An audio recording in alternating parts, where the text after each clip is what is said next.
So this is supply and demand part two. I do want to say this.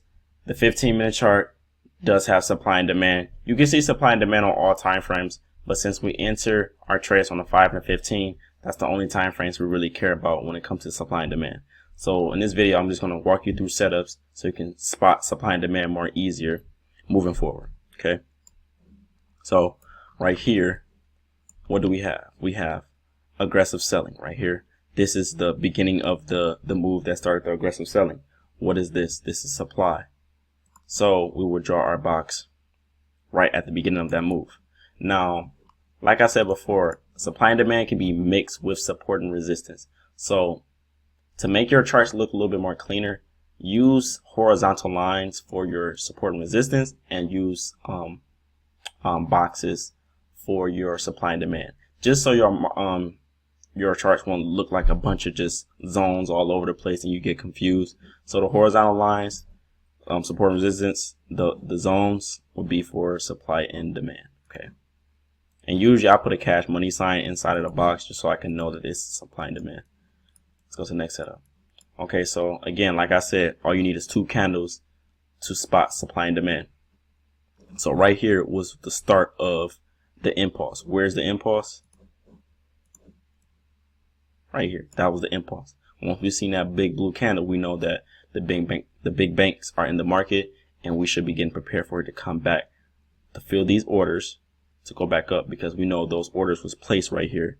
The hedge funds and all the big dogs, they bought right here. Okay, they moved this up, and why would they come back to stop those out if they're buying? You know what I'm saying? So since we see that they're buying, we are going to draw a box in this area for it to come back to continue up.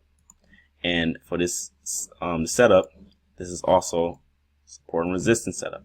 So don't get support and resistance and supply and demand mixed up. Okay, they're not the same, because this setup could have easily came deep into this, then went up. You know, support and resistance will not get respected perfectly in this illustration. It did, but all the time it won't. Sometimes people don't even know that be supply and demand area. They just, they just don't even be aware of it. So say if this did come under this support area, this would be a supply setup only. I mean, a demand setup only. So yeah, just be wary of that. But yeah, the horizontal lines definitely look more cleaner. You would know that that's support and resistance. And yeah, let's go to the next setup. Okay, so we have some more aggressive selling right here. It's the orders started from over here. So we would draw our box over here in this area. We also have support. Okay. I mean, we also have resistance right here, because like I said, on downtrends, we're looking for swing lows. It's breaking structure to the downside. So we will be drawing up our key levels at the swing lows. So once it came back up, it became resistance, and we are at a supply area. That's a bonus. So boom, we got supply and we have resistance. Perfect. We get in once it breaks below this candle, and we can get a good 1 to 3 risk reward, or 1 to 2, or even 1 to 1, depending on your patience. And yeah, that was a good trade. Here go another setup.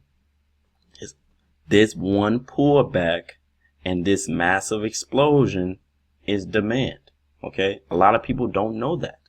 When there is it can be 2 candles. It can be 2 candles. So this little baby pullback and that massive move, that's demand. So once it came back into that area, we will be buying right here for a quick little 1 to 1.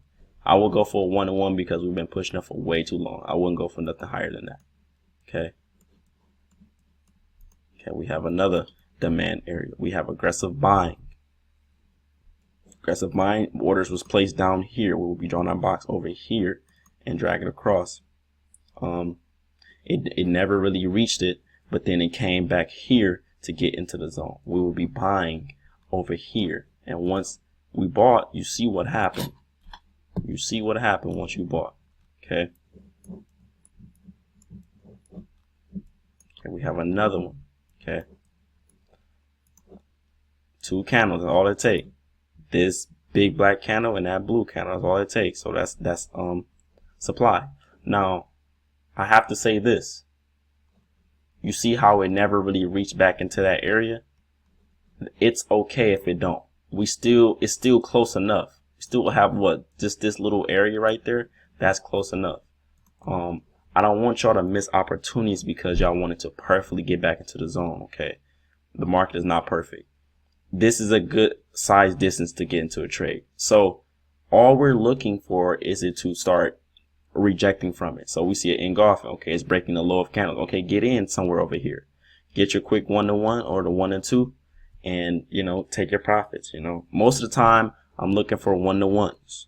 You know what I'm saying? I'm gonna talk about my risk reward on my next video when we explain entries, candlestick patterns, and just certain setups that we look for. I'm gonna explain all the risk rewards I look for. Okay.